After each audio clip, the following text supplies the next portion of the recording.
The movie begins with a family of 3 embarking on a new chapter in their lives. Colleen, along with her 2 daughters, Beth and Vera, are moving to their recently inherited house. The old Victorian house was once owned by Colleen's late aunt and has now become their new home. Excitement fills the air as they drive towards their destination, their car laden with luggage and the promise of a fresh start. In the car, Beth, the younger of the 2 sisters, showcases her gentle and kind-hearted nature. She eagerly shares one of her written stories with Vera and their mother. Beth's storytelling transports them to imaginative worlds filled with wonder and enchantment. However, Vera, with her contrasting personality, shows little interest in her sister's tales. Instead, she dismisses Beth's creative spirit, labeling her as different and unconventional. Vera, driven by her own ambitions, aspires to be a writer specializing in the realms of horror and darkness. Her mind is consumed by the macabre, seeking inspiration from the shadows and the unknown. The sisters, though different in their artistic pursuits, share a complicated bond, navigating the complexities of sisterhood and their distinct creative visions. As the car journeys onward, the dynamics within the family begin to unfold.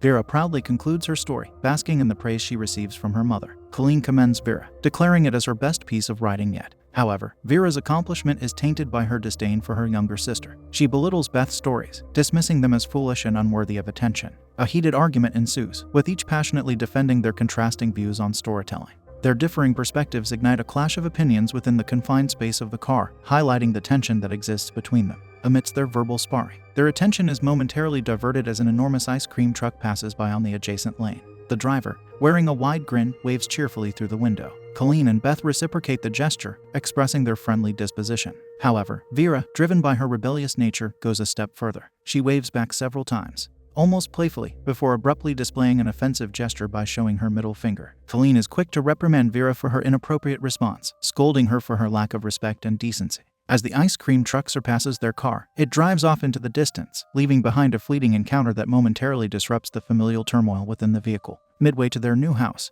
the family make a stop at a convenience store. Beth, being the friendly one, strikes up a conversation with the store owner while Vera and Colleen wait outside. The store owner appears pleasant, complimenting their car and engaging in casual small talk. As she talks, she accidentally spills some nail varnish and excuses herself to fetch cleaning supplies. Beth remains inside the store, wandering over to the book counter where she discovers a newspaper. Engrossed in the news, she starts reading an intriguing headline. Meanwhile, Vera impatiently bursts through the store door, asking Beth how much longer she will take. Vera seems annoyed by the delay. As Beth continues to read the newspaper, she comes across a chilling story about 2 individuals who are allegedly on a murderous rampage. The article describes how they target families, murdering the parents but sparing the daughters before taking over their homes. Vera, skeptical of Beth's reading material, dismisses it as a figment of her imagination. She accuses Beth of fabricating the story for her own amusement. In the midst of their discussion, Colleen enters the store and interrupts, reminding them that it's time to leave. As Beth glances out the window, she catches sight of a van that mysteriously disappears from view. With their brief stop at the store concluded, the family resume their journey towards their new house. Upon arriving at their destination, they park the car and proceed to enter the house, using flashlights to guide their way. As they locate the breaker, they finally illuminate the house with the flick of a switch. To their surprise and unease, they find themselves surrounded by an eerie collection of antique dolls, each exuding a peculiar and unsettling atmosphere. The ambience of the house takes on an unsettling tone, setting the stage for the unfolding mystery. Curiously, both Beth and Vera inquire about their mother's aunt and her connection to the unsettling dolls. Colleen reveals that her Aunt Clarice never allowed her to play with them, hinting at a mysterious history behind the dolls. With their belongings in tow, the girls begin to settle into their new home, exploring the available bedrooms on the first floor. Beth brings in her trusty typewriter, while Vera insists that she should switch to using a laptop instead. As they arrange their belongings, Beth stumbles upon a Chinese puzzle box, its intricate design catching her attention. Vera, intrigued by the discovery, comes closer to get a better look. Beth's fingers trace the surface of the puzzle box, searching for a hidden button or mechanism. With a satisfying click, the box opens, revealing its hidden secret, a peculiar doll that springs up unexpectedly, startling Vera. Caught off guard, Vera lets out a startled cry and stumbles back, surprised by the sudden appearance of the doll. As Vera rushes out of the room to find her mother, Beth remains inside, organizing her books on the shelf. However, her focus is suddenly disrupted when she notices a crimson stain on her fingers. Confusion and concern wash over her as she realizes that it's her first period, an experience that catches her off guard and leaves her feeling unsettled. In the midst of her distress, Colleen, sensing her daughter's distress, comes to her side, offering comfort and reassurance. She holds Beth gently, assuring her that what she is experiencing is a natural part of growing up, and that there's nothing to be ashamed or worried about. Vera sits by the car, lost in her thoughts, while Colleen joins her. They engage in a conversation about Beth, and a small argument breaks out. Vera starts feeling left out, and thinks that her mother favors her sister more. After the argument, Colleen goes back in, Meanwhile, the lights of the passing ice cream truck catch Vera's attention, but she discards the concern. Holding a lamp, Vera enters the house, leaving the main door open. She makes her way to her room, where the peculiar presence of the antique dolls adds to the room's unsettling atmosphere. Back inside the house, Colleen receives a call, but suddenly the line lags and disconnects. Suddenly, she is attacked by a huge bulky man who is seething with his desire for a bloodbath.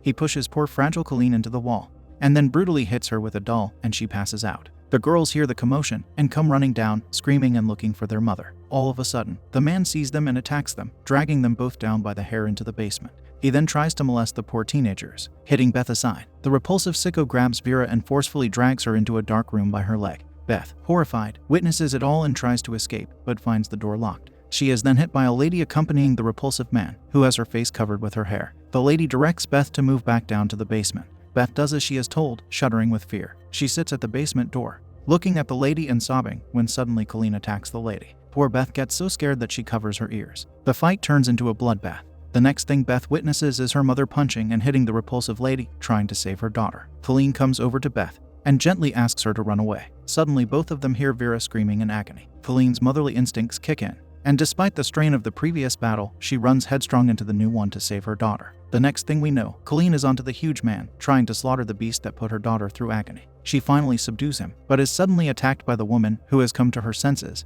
and the screen goes black. As Beth's husband embraces her, he gently reassures her that it was just a dream and that she is safe. He holds her tightly, providing comfort and support. Beth's breathing gradually calms down as she clings to him, finding solace in his presence. Her husband whispers soothing words, reminding her that they are in the present, far away from the horrors of the past. After a few moments, Beth begins to regain her composure. She wipes away her tears and looks into her husband's eyes, grateful for his understanding and love. They sit together on the floor, holding each other, as the remnants of the nightmare slowly fade away. Beth realizes that she is not alone anymore, and that she has someone who will always be there for her, helping her heal from the trauma of her past. Beth sits in her office, surrounded by shelves filled with books and papers. Her husband, who also serves as her manager, enters the room and answers a ringing phone. It's a journalist from the press, eager to interview Beth about her latest book. As her husband handles the call, Beth reflects on her newfound fame as a successful writer. Her book, Incident in a Ghostland, has captured the attention of readers and critics alike. It delves into the depths of the supernatural, exploring themes of horror and the human psyche. For Beth,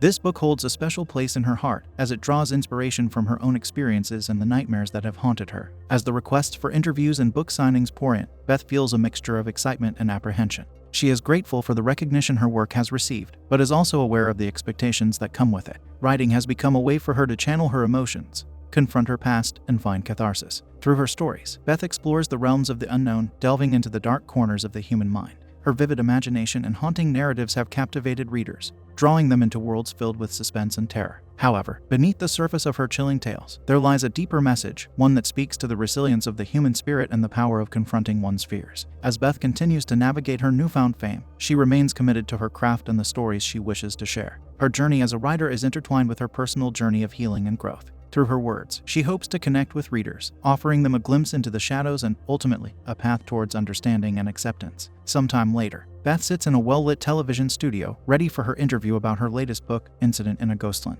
The interviewer, a well-known host, expresses her appreciation for having Beth on the show, acknowledging that she rarely makes appearances in the media. As the interview begins, the host delves into the heart of the matter, curious about what motivated Beth to write this particular book and how connected she feels to the story. Beth takes a moment to gather her thoughts, her eyes reflecting a mixture of introspection and vulnerability. She explains that Incident in a Ghostland is a deeply personal work for her, born from a desire to explore the realms of fear and the human psyche. Beth shares how her own experiences, both haunting and challenging, have fueled her imagination and shaped the narrative. The book serves as a cathartic outlet, allowing her to confront her deepest fears and tap into the collective unease that resides within all of us. The interviewer listens intently, captivated by Beth's words. She probes further, curious about the specific inspirations that led to the creation of the story. Beth opens up about her healing journey and how her writing is an outlet for her to tap out of the traumas that she has been through. The interview concludes, and Beth goes back home. That night, she sits with her husband and son in her perfectly made home. They are watching Beth's interview on the TV together, when suddenly she gets a call. Beth's heart races as she picks up the urgent call from her sister Vera, her voice filled with panic. Vera implores Beth to return home immediately. Concern washes over Beth's face as she tries to reach their mother, but her calls go unanswered. The sense of unease grows stronger, and with a mixture of curiosity and apprehension, Beth makes the decision to revisit their childhood home. leaving behind her seemingly perfect life. She embarks on a journey back to the old house that holds both cherished memories and haunting trauma. As Beth's car glides through the familiar streets, a mix of nostalgia and trepidation fills her mind. Arriving at the house, Beth is struck by the eerie familiarity of its facade. The once familiar walls seem to hold secrets that have been locked away for years. Beth arrives at Aunt Claire's house and is warmly greeted by her mother, Colleen. She explains to Colleen the reason for her visit, recounting Vera's frantic phone call and their unanswered attempts to reach their mother. Concerned for Vera's well-being, Beth expresses her need to find her sister and offer her support. Colleen reveals that Vera occasionally locks herself in the basement and suggests that they search for her there. As they descend the stairs, memories of the past flood Beth's mind, reminding her of the haunting experiences they endured in this very house. The weight of their shared history hangs in the air. In the basement's dimly lit space, Beth's senses are overwhelmed by the familiar surrounding. Colleen guides her towards the first aid box, her voice filled with urgency and a hint of reassurance. Beth's eyes scan the shadows, desperately seeking any sign of Vera. Suddenly, Vera emerges, lunging towards Beth with a mixture of fear and desperation. She clings to her sister tightly, pleading for help and safety. Beth's heart aches as she witnesses Vera's distress, and she instinctively wraps her arms around her, offering comfort and reassurance. Colleen joins their side, attempting to calm Vera with gentle words and a soothing presence. Beth remains steadfast, assuring Vera that she is there for her, ready to support and protect her. The three of them form a united front, determined to confront the demons that haunt their family. As Vera's cries gradually subside, Beth's resolve solidifies. She knows that their journey towards healing and confronting the past has only just begun. Later that night, Colleen is watching an interview when she asks Beth to come sit with her. Colleen elaborates how hard it has been to be there with Vera. They talk about her, along with Beth asking about anything that she could do to help Vera. Afterwards, they go off to sleep. That night, Beth is plagued by a chilling nightmare. In her dream, she witnesses the Chinese puzzle doll being haunted, sending shivers down her spine. She abruptly wakes up, her heart pounding with fear. As she gathers her senses, she notices an eerie sound and notices the mirror in her room with the words, "Help me," ominously written on it. Curiosity and unease take hold of Beth as she opens the Chinese puzzle box once more, and another doll materializes before her eyes. The scene swiftly transitions, revealing that it was all just a dream as Beth wakes up for real to the sound of her alarm clock. She reaches over to turn it off and prepares herself for the day ahead. Making her way downstairs, Beth's concern turns to Vera. Unlocking Vera's door, she ventures into the basement in search of her. There, she discovers Vera in a distressed state, unclothed and bearing visible scars. Vera tearfully explains that she is subjected to unimaginable torture, with every movement causing unbearable pain. Desperate for relief, she implores Beth to make it all stop. Beth offers words of comfort, assuring Vera that she is there for her and that they will find a way to put an end to her suffering. With a heavy heart, Beth ascends from the basement, determined to seek out their mother and find the answers they need to save Vera from this torment.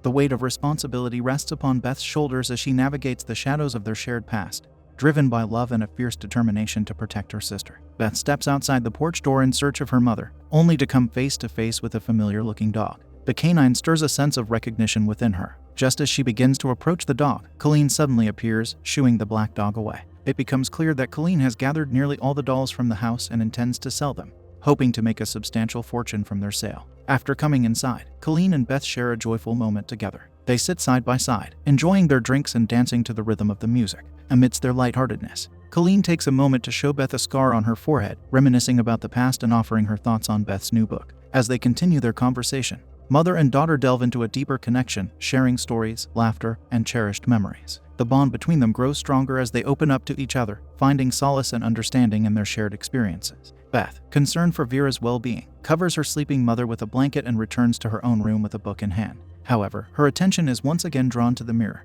which now bears the haunting message of, "Help me." Intrigued and worried, Beth leaves her room to search for Vera. She discovers Vera, all dolled up and restrained by handcuffs, desperately warning Beth that they are coming and that she will be tormented once again. Determined to help her sister, Beth begins searching for the keys to free Vera. Just as she steps out of the room, the door slams shut behind her, trapping her outside. Beth hears Vera's cries for help and rushes downstairs to wake up their mother, urgently asking for the key. They both return upstairs, but to Beth's shock, she finds Vera in an even worse state, beaten and battered by an unseen force. Vera, in a desperate struggle, fights back with all her remaining strength. However, the unseen assailant eventually stops attacking her, leaving her in a battered and exhausted state. In the midst of the chaos, Colleen rushes downstairs to call an ambulance, while Beth stays by Vera's side, attempting to comfort and calm her. Colleen leaves the house in search of an ambulance from the main road, believing it will be more effective. Left alone with Vera, Beth witnesses her sister disappear once again, adding to the sense of fear and confusion that permeates the house. As Beth tries to make sense of the mysterious events unfolding around her, she realizes that something sinister and supernatural is at play.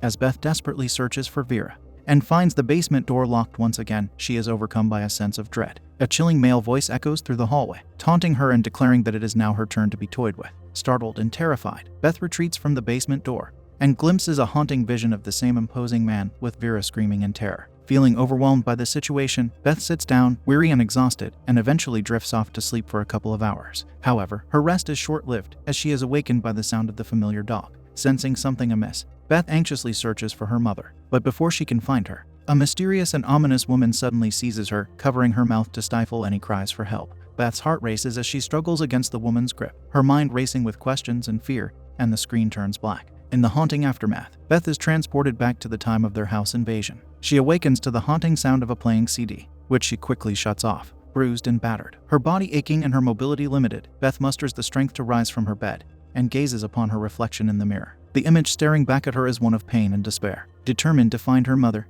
Beth hobbles through the house, but her path is blocked by a locked porch door. Overwhelmed by her injuries and emotional anguish, Beth collapses to the floor, wailing in agony and calling out for her mom's comfort and presence. With a deep-seated yearning, Beth descends into the basement, desperately searching for her sister and seeking answers to the nightmarish ordeal that has befallen them. As she confronts Vera, her voice trembling with sorrow, Beth implores her sister to explain what has happened. Vera, consumed by her own anguish, tearfully reveals that they are both caught in a malevolent game, a relentless cycle of torment.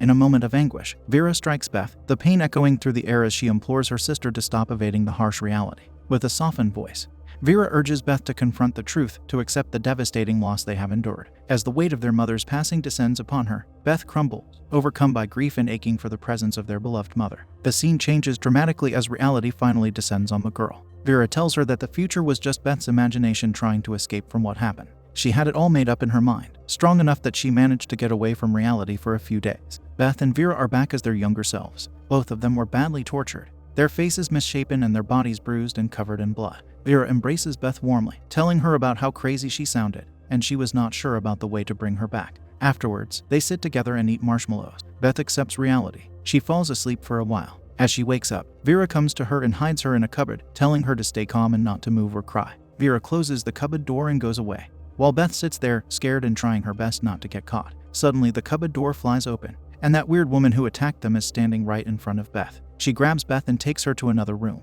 The lady gets Beth all dolled up, takes her upstairs to a room full of dolls, and makes her sit there among them. Beth grabs a long, metallic pin from the doll and hides it in her hair. She hears heavy footsteps, and the door opens with the huge, bulky, menacing man standing there. He comes in, looking at all the dolls, picks up one, and assaults it. Not sated, the man throws away the doll and suddenly picks up Beth by her leg. He tortures the poor girl and then takes out his lighter with an intent to burn her hand. Suddenly, a doll drops down in the background. Taking advantage of this distraction, Beth strikes the dirty old man with the pin. The man screams in pain and rips apart the dolls, creating havoc. The dolls start speaking in their recorded voices one after another, and the man throws a freaking tantrum. He calms down after a few moments, and Beth escapes from the room very carefully. The man follows her, takes her back, and tries to assault her, but Beth narrowly escapes his clutches after hitting him hard with the typewriter. As she runs back towards Vera, the evil woman tries to intervene, but finally luck is on the poor sister's side as they finally escape the clutches of the evil couple. In the aftermath of their harrowing escape, the sisters stumble through the terrain with all their remaining strength.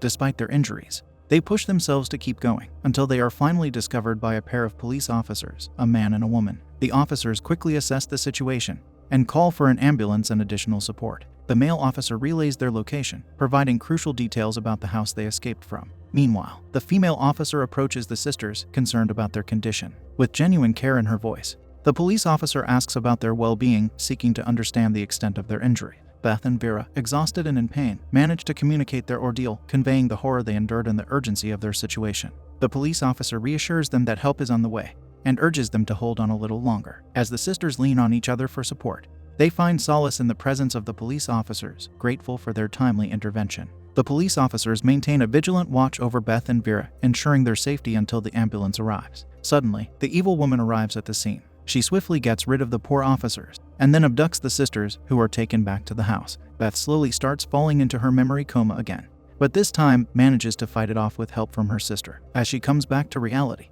the huge man is trying to strangle Beth. She is saved due to the Chinese puzzle doll going off and distracting the man. She runs off to save her sister, who is getting assaulted by the woman. All hell breaks loose in that room. At the very moment the police enter the house and assassinate both the sick and rotten assaulters. Finally, some peace. In the final moments of the movie, Beth and Vera are finally safe from their tormentors. They are swiftly transported to the hospital, where they receive the urgent medical care they require. The weight of their traumatic experiences begins to lift. As the sisters lie in the ambulance, Beth, still shaken by the horrors they endured, finds solace in the presence of one of the medical staff who accompanies her in the ambulance. He offers comforting words, attempting to provide a sense of reassurance and support to Beth during this difficult time. Their conversation reflects the beginning of a healing process, as Beth starts to find some peace amidst the chaos they have endured. The movie ends with Beth telling the man that she likes to write stories, symbolizing her strong will and resolve, which hasn't shattered all the way through her journey from darkness to hope.